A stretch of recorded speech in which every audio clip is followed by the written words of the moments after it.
Hey there YouTube. Have you been looking at Prismatic Hunter builds and have become tired at seeing gameplay like this?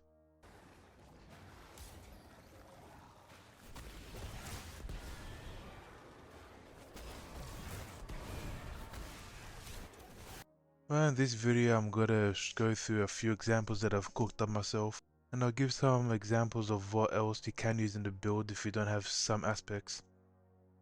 Like the exotic class items, there's always alternatives to these, but they're clearly the best option.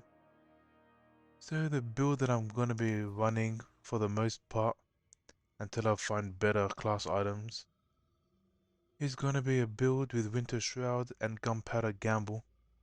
The main loop of this build is to get your Gunpowder Gamble up and charged to nuke groups of enemies as much as possible, and to keep your ability uptime as high as possible as well. So we're running Gunpowder Gamble, running Winter Shrouds, Swarm Grenade, and Withering Blade.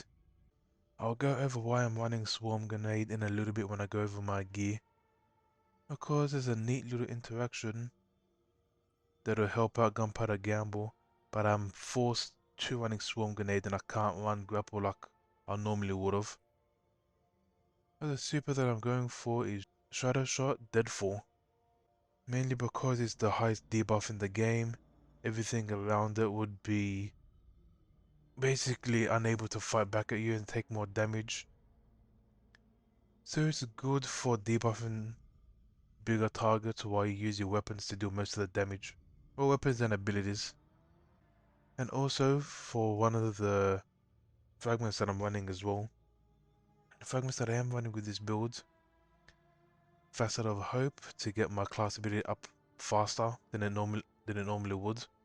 And this does indeed stack with the buff that Winter Shroud got, which states that freezing targets improves the class ability regen. That's why I'm running Withering Blade as well. This slows enemies as well, gets my dodge back faster. There's two charges as well that bounces to enemies, resulting in more slows and faster Winter Shroud. The next fragment is Facet of Ruin,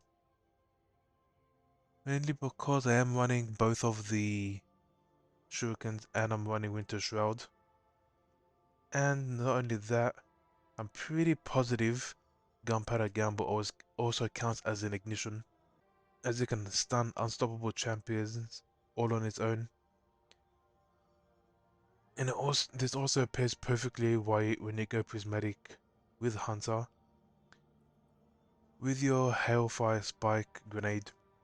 It'll buff both the ignitions and the freezes caused by the grenade. Next is Facet of Dawn. To simply give yourself Radiant, who will turn down more free damage. This itself counts as an elemental buff, which will help you get your class ability back faster. Next up, Facet of Protection, good for DR. If you want to dodge to get your melee back, you're gonna have to be surrounded by enemies anyways. Always a good choice to pick. Next up, Facet of Purpose. The main reason why I chose Tether with this is so it can give me an overshield and the ease of use of running the Tether as well. Obviously the better option would be to run the Golden Gun for restoration, but I sometimes miss my crits and then the super's wasted. I'd much rather use something a lot safer. And something with a lot more utility as well. So that's why I picked up Facet of Purpose. Last one, Facet of Devotion. Because I'm going to be throwing a lot of shurikens out and dodging a lot. So just a good way to make sure my light is topped up. Although you could very easily change this out for whatever else. This isn't too big a deal. Okay, the weapons of choice. Now on top with auto loading recombination. Easy, switch to it. Blast a high health target. Blast a big boy that's frozen. Shatter it immediately. Put it away, keep on fighting. Another reason why I like running mount on top is the sole fact that it can launch you in the air if you learn how to use it correctly. So the mobility is nice. For my energy weapon, I'm running the Battler, mainly because it feels the easiest to fire from the hip, so you don't really have to aim down sights for medium to close range. Sure, you can run any other solar demo incandescent weapon you want, but I just find this one easier to use. And that is the main two perks on this thing. One, incandescent, so you can get the easy scorch stack spreading around, and better add cleave from your primary, and B, demolitionist, because this is pretty much an ability spam build. And last for weapons, Dragon's Breath. Obviously it's not as good if you have other sources of ignitions on the team, because there can only be one instance of ignition on a target at any given time. But if you're running solo, this is perfect, especially when you go Transcendent as well. You stick them with the Fire and Ice Grenade that contributes to the Scorch, it gets you ignitions faster, and then it'll reload Dragon's Breath faster in and of itself. So that's all fine and dandy. And the exotic of choice, damn near no-brainer, is Relativism, the exotic class item. Now this is one of the two roles I wanted to try out with this build, but the only one of the two that I actually managed to get as a drop. And that's Spirit of Inmost Light with Spirit of Verity. The reason why I wanted to try out Verity with this build is to see if Spirit of Verity would buff my Gunpowder Gamble. And lo and behold, it does. What Spirit of Verity does is that when you get kills with the elemental damage matching your grenade, it gives bonus grenade damage. It stacks up to 5 times, the stacks last for 10 seconds, and at max stacks, it's 100% increased damage. So your grenades are basically dealing double damage. And that's why I had to run swarm grenades, because I tested it with the grapple and gunpowder gamble while still running the BXR. And the bonus damage didn't proc for the gunpowder gamble, because my initial grenade is strand, not solar. So that's why I was forced to run swarm grenades instead. Now the other thing I wanted to try with this build was Spirit of Inmost Light with Spirit of Syntheseps, so I could buff my melees instead, not my grenades. That way I could continue running grapple while having all the rest of the builds still going. But for the sake of big booms, maybe Spirit of Verity is better. And the main reason why I was mainly looking for Spirit of Inmost Light was for the sheer ability spam. You use either your grenade, your melee, or your class ability, and it'll buff the regeneration speed of the other two. So you throw out your melee, you throw out your dodge. Both of those are contributing to getting your grenade back faster. If any ability is down and the other two are up, you use the other two and get the last one up. Now the main mods that I'm running with this build. The helmet, you can run whatever. I prefer more heavy ammo. And to make orbs for my primary weapon.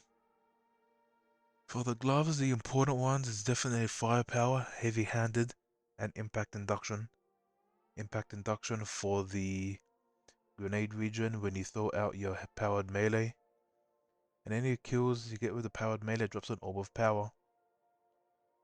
And same thing goes with the grenade, which is either your swarm grenade or your gunpowder gamble, which also counts as a grenade for this. That's two ways to generate orbs of power through your abilities. And then you got double powerful attraction and proximity ward in the class item, mainly to ensure when you dodge you pick up any orb that's around you to keep you alive for longer. And proximity ward because I had nothing else to throw in there. On the boots, I like my heavy ammo and double better already to ensure every time I do pick up an orb, it'll keep me alive. the fragment will give me half an overshield. And then, better already, would give me health. So it's a lot of health and recovery from a single orb. Okie dokie, so for a quick little demonstration of the build, let's just throw my grenade out. Just to see how fast it recharges.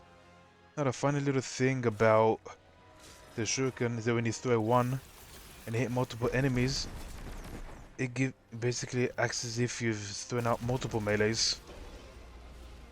And would you look at that, with a single throw we got our gunpowder gamble already. So throw that, you can shoot it as well to nuke everything around you. And you just continue the loop.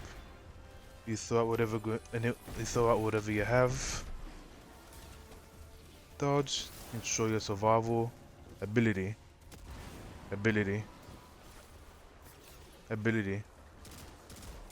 Shoot for a little. Ability. Dodge. Ability. And let's get death throws ramped up all the way. You're gonna teleport? No. Throw on the gunpowder gamble. He damn near kills him. Finish him up with the mountaintop. That's essentially the whole loop of this thing. It's just ability spam central. And powering up your abilities with Spirit of Verity. And now on to the next build. It's not going to be as ability spammy. It's got to focus more on your weapons. So the differences made now is going to be Stylish Executioner, along with the grapple and threaded spike. The fragments. Yep. Grenade final blows cure you. When you get a grenade final blow, you get volatile rounds. When you get a powered melee final blow, you get unraveling rounds for strand weapons. First of the Dawn is same, protection is same, purpose is same for the same reasons. So the weapons for this build is going to be Word of Crota, mainly so you could go in with that powered melee kill. Then you can proc Bravery to get some volatile or some unraveling for strand. Proc Stylish Executioner, so you could use up Spirit of Gerfalcon to have that good old loop of invis and volatile. And there's inmost light in there as well. This is also a grenade / melee spam build, but with more focus on your weapons. My recommendation for your primary weapon is Word of Crota, solely because you can get Demolitionist in the left, some good damage perks in the right. I don't have a crafter, so I can't show the perfect thing that I would recommend, which would be Frenzy in this column. Cause for whatever reason with the grapple, it doesn't give you max active Adrenaline Junkie. But the big thing is Curse Thrall. When you defeat an enemy with a melee attack, you get even more explosions on top of your volatile, which is pretty damn nice. Obviously, if you don't want to use a hand cannon, you can use the other extremely meta thing this season, the core. If you'd rather use the core rather than avoid energy primary, then I suggest you simply change off Spirit of Gerfalcon for something else. Maybe Spirit of Synthos to actually get your powered melee kill a little easier, to give yourself more unraveling rounds. Yeah, that's a decent alternative. You can also run something else with Demolitionist that strand that isn't the core. It's whatever you prefer. Same thing with the heavy weapon. You can use whatever heavy you want. I just throw a Macrocosm just because. Alrighty then, time for another little demonstration. Obviously I want to charge up with one of those, and then boom, curse Thor. And then you get a bunch of explosions afterwards. Gonna have to rip rocket though.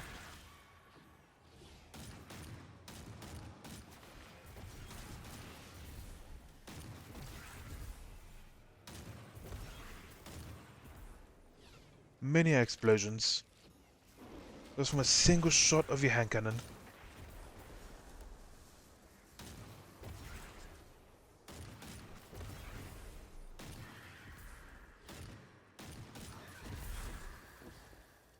And of course, for targets that are a bit beefier, you can just run in with your strand sidearm as well.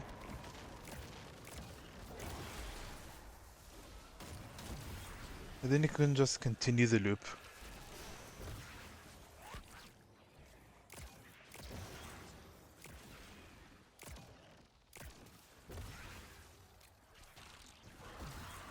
Another neat little tip as well is using the grapple to close the gap between groups of enemies. You don't necessarily have to use it to start the train going, but it definitely is still there if you do manage to get close enough and secure a kill with it. Oh yes, before we go over the next build, there's one thing I forgot to mention for the other builds. For the build that I would normally run, that I have been running up until I got relativism, is instead of relativism, you can go ahead and run 6 Coyote instead, just to get an extra dodge in, and help the ability uptime a little better. For the previous build, you could run Pseudo-Arachnids to give yourself some woven mail every time you grapple. That'd be a nice amount of survivability of that thing. You're gonna have your grenades up pretty often, so you can get that pretty often as well. And here is the last build I'm gonna recommend. You're gonna be using Dust Fields, and in combination with Winter Shroud, you're gonna be using Threaded Spectre. Because this build is all about keeping yourself alive with an insane amount of damage resistance. Then we're gonna get Facile Blessing to get some health regen of power melee kills. Gonna have Bravery for some unraveling and volatile rounds. Facet of Dawn for Radiant. More DR when you're surrounded. The same meme as before, overshot on all pickup. And the way to ensure you're gonna get your Prismatic up sooner rather than later. Now the main reason why we're running Dust Fields with this is because of the combination of Spirit of Renewal and Spirit of Pseudo-Arachne. So every time we throw down our grenade, we will get woven mail. When we stand inside our dusk field, we will get frost armor, giving us even more damage resistance. That's the whole loop of the build. We get the Vow through Buried Bloodline. Then we use the Demolitionist weapon. You can use the core if you want. If you'd rather use a primary, you can use something with Demolitionist. Well, the other perk is your core, but I usually tend to go for Frenzy because it maxes out the reload and it gives you a nice amount of bonus damage on top of it too. And I'm just running Faithkeeper because you can double down on the scavenger mods for Void. And it's time for one more quick little demonstration. We're gonna throw that out, we get Weather Mail. Just want to show how fast we get our grenade back when you have the full combo running. See, already halfway through.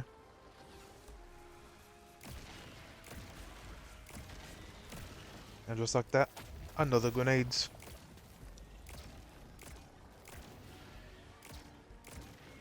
A few kills later, another grenades. Couple more kills, another grenades.